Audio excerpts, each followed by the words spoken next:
Baganda bange buli omu wabadde abadde yeebuuza embeera ya Ayi Ssaabasajja eri etya. Enkya y'olunaku olwaleero Katikkiro Charles Peter Mayiga avuddeyo n'addamu omulanga gw'Abannayuganda Abaganda kw'oteeka ne Uganda yonna okutwaliza awamu. Ekituufu kiri nti ebigambo bye bibadde bikakata naye ate tugenze okuzuula amazima nga kituufu embeera ya Ssaabasajja n'ekaabya amaziga. Gwe nangoberera ngenda genda mu maaso n'okubeera nga nkuwa vidiyo eno naawe weerabireko ekyamazima matuufu ate oyinza kulemwa kuyungula zziga bw'oba ng'oli eyo. Vidiyo eno njagala tugirabe n'obugendereza n'obukkakkamu obw'ekika ekya waggulu, wabula gye tulaga ow'omutima omunafu asimanyi oba onaasobola wabula weesibe ebbiri. Nzikiriza nkugambe nti Sheikh Ashraf gwe tutambula naye mukubireko ku simu eryawo kwasembyeyawo 11 ku screen.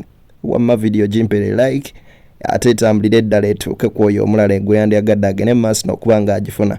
Nzikiriza nkuwa vidiyo eno ekyamazima amatuufu embeera. Ssaabasajja Kabaka wa Buganda ali bweru wa ggwanga naye gy'ali era abalamusizza nnyo.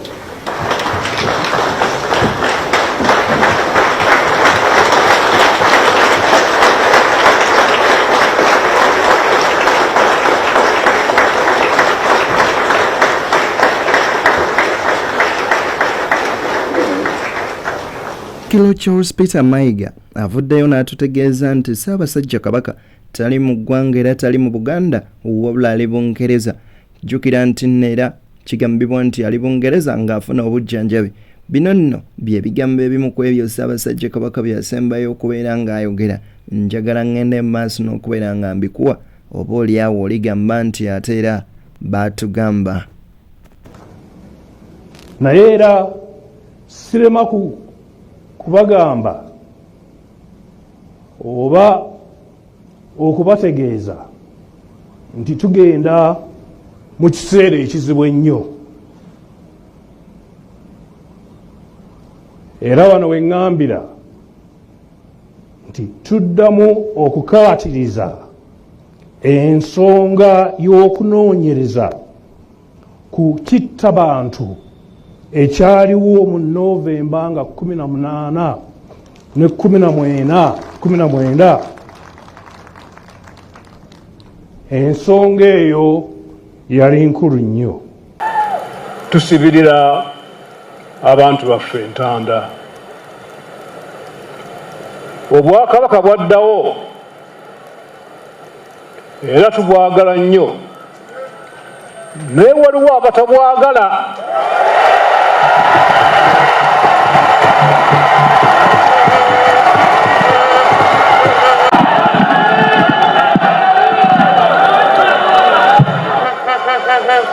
N'olwekyo temubongoota. Kale gwe nno wonna w'oli nkusaba ekintu kimu, genda mu maaso n'okubeera ng'oyisa emikono gyo mu maaso osabire Ssaabasajja Kabaka ate era guludde naye agende mu maaso n'okubeera ng'amusuusa, kubanga ekituufu kiri nti teweetaaga kubongoota gw'Omuganda ali eyo. Nzikiriza tugende ku mawulire gaffe amalala. His Excellency Robert Kyagulanyi Ssentamu olunaku lwakyo yavuddeyo ne yejjerera musajja mukulu amanyikiddwa nga Mwanga Kivumbi n'abagamba nti musajja mukulu ono tali mu bintu byammwe wabula Frank Gashumba aliko byayanukudde, ate nno njagala byonna ngende mu maaso n'okubeera nga mbikuwa wamma tubifune. Njagala kwesa guno mukisa kuba mbadde sijjangako eno ate bingi bibadde bitambula mbadde nga mubiwulira. Yes, waliwo ebitambula tetulina kyetukweka bitukolera mu lwatu, naye abayingiza Honorable Mwanga Kivumbi mu bikyamu by'abalala njagala mu kikomye nze sikweka. So bwe simuyinaamu yadde ekibuuzo n'ekimu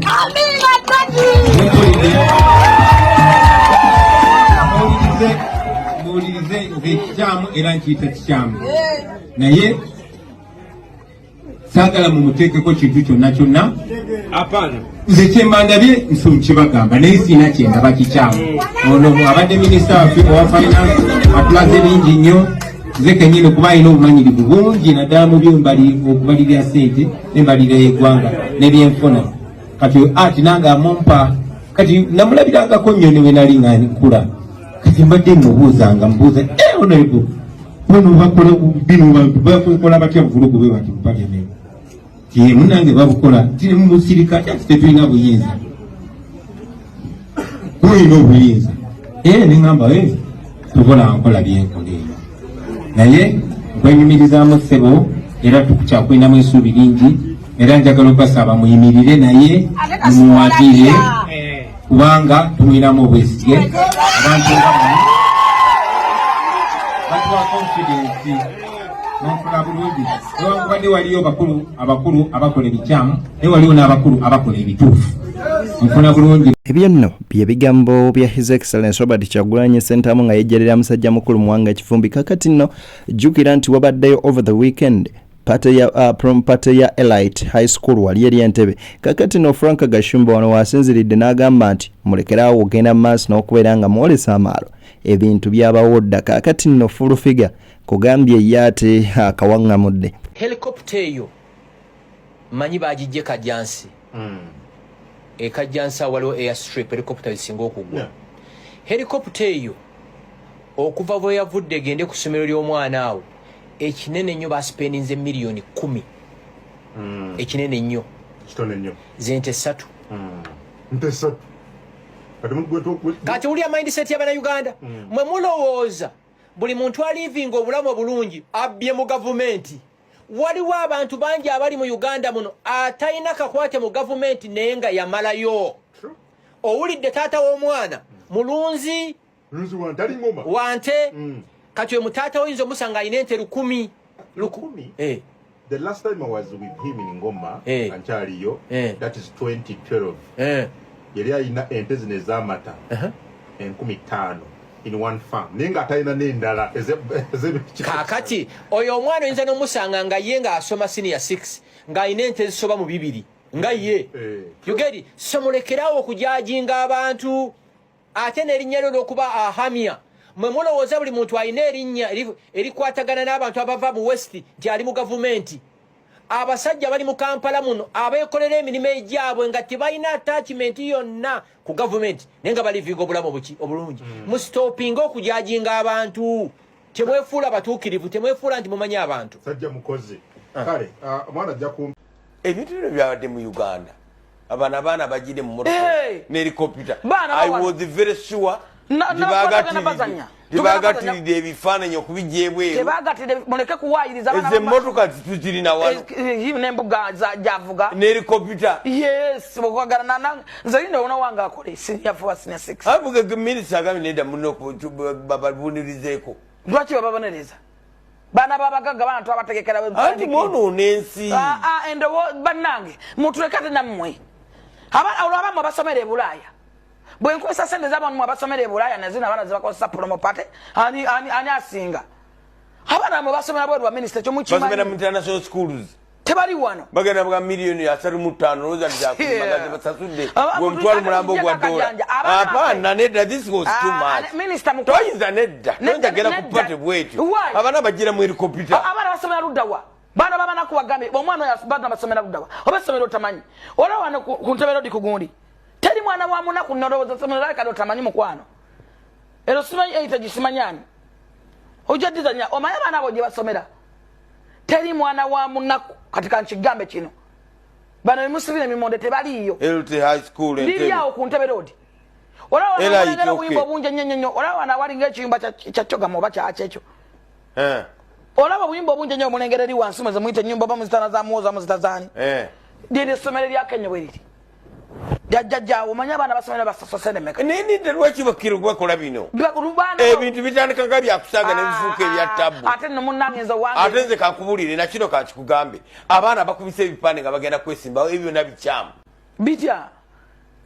Politics yayingira mu bulamu bw'abantu ne esimu gyonoonye evunze. Byonna byo nga bwe byatambudde sigenda gena mu maaso na kubeera nga mbiddamu wabula gwate ayina kyolowoozeza kyoyinza oteeka mu comment section oba oliawo. Kakati nno baganda bange nga ffenna tukyali awo naye waliwo abantu abeetaaga okusabira balinga 2 ennyo okuli musajja mukulu Muhammad Seggerinya nzikiriza nsooka mmala okuwa vidiyo eno ekyamazima amatuufu naawe oyinza ogamba nti musajja mukulu ono tatera alabikira mu mawulire naye ate olwaleero ku nsonga ya Sseggirinya mutuufu nnyo 100 ku kinnaakyo. Omuyimbi King Saha juzi yavaayo n'akola vidiyo n'ayogera ebigambo bineeno ne bisoundinga ng'ebyokusaaga naye ng'ate bw'okirowoozaamu surely it makes sense.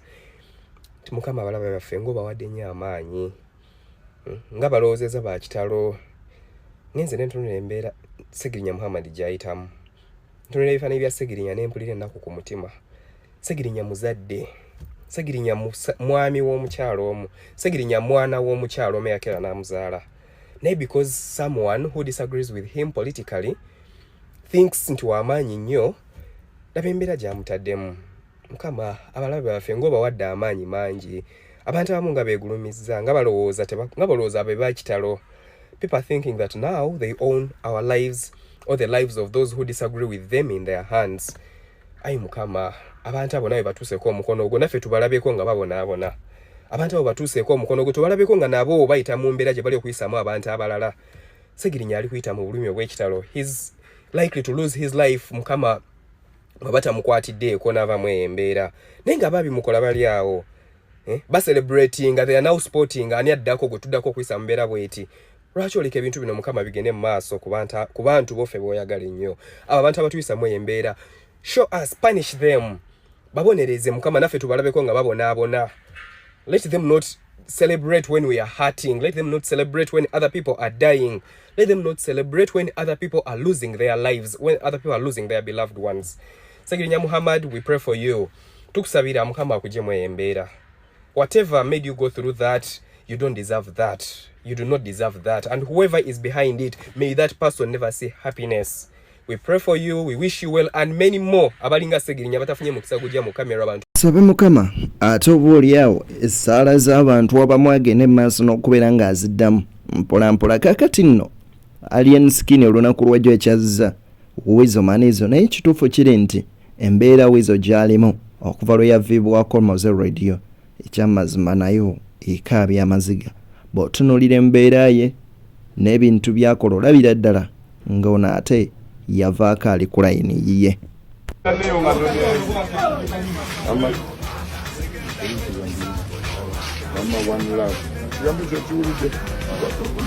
One love. Full support.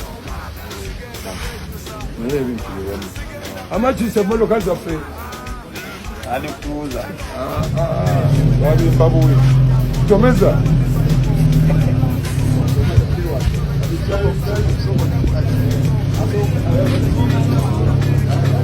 Tomeza. No, our jagenda. Wale fit ya Julius. Mama, big up Weasel Manizo. Nemuganda wange. Preaching one love. Preaching one love. Preaching one love. Tomeza, Bamanyi. Tomeza. Waja kumpendala. Mama, I am preaching one love. Mama.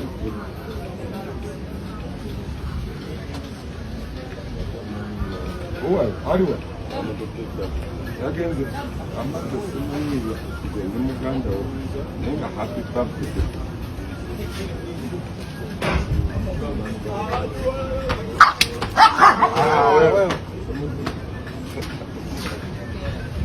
Why? Tomeze modoka yo. Madam, aljika chiyai. Tashikateme mesa so. Why?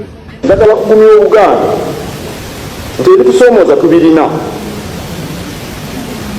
naye obumalirivu bwe tulina okuzza Buganda ku ntikko tebusalikangako n'akatono.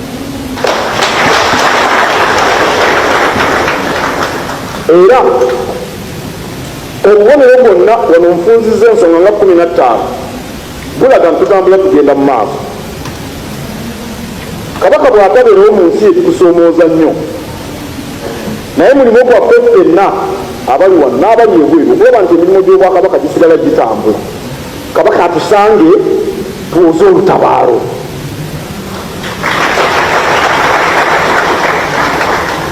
Tetwagala kubanga ono gwe baawa ebikozesebwa omukama wange watuwa ebikozesebwa n'ovaawo n'ogenda netugamba tetweteekera katukulinde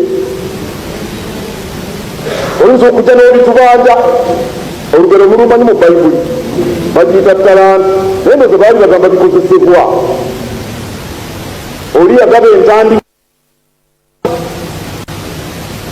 ate ye n'atambula n'agenda nanyini talanta nanyini ntandikwa kapito bwe yadda n'asanga ono omujagujagu ng'ebikozesebwa bizaaziza yamugamba mbeera ku lusegere naddirira n'amugamba naawe sembera kumpi oli atalina kyeyakozesa mu bikozesebwa bamugamba fuluma ebweru temumuwona nnyama akati tukole ebisoomooza weebiri naye tukole obwakabaka butambule Ssaabasajja Kabaka bw'anadda nga tuwoza olutabaalo Ssaabasajja Kabaka wangaala ebyo nabyo bwe bityo biri nzikiriza nkusiibulire wano ngambe nti sijja kubeera nga nnyongerayo ate genda mu maaso naye njagala buli omu awanika emikono mu bbanga ofukamire wansi tusabire beene ekyukyu ate Mukama agende mu maaso n'okubeera nga amusuusa baganda bange mbagaliza kisinga mwenna naye mwagale nnyo ensi yammwe n'okusinga bwe mweyagala yagala eggwanga lyo n'okusinga gwe bwe weeyagala kale akuuma atakuumira mpeera mubeere bulungi banywanyi mweraba Ssaabasajja Kabaka wangaala ayi maama Nnaabagereka agerekere Obuganda ate nammwe Abaganda mwagale nnyo Obuganda kubanga Kabaka atukubiriza nti tetubongoota bw'ona abongoota Buganda ejjaba ate eweddewo bw'oyogera n'ovaayo n'oyogera kitegeeza nti tobongoose era Buganda ekyagenda mu maaso.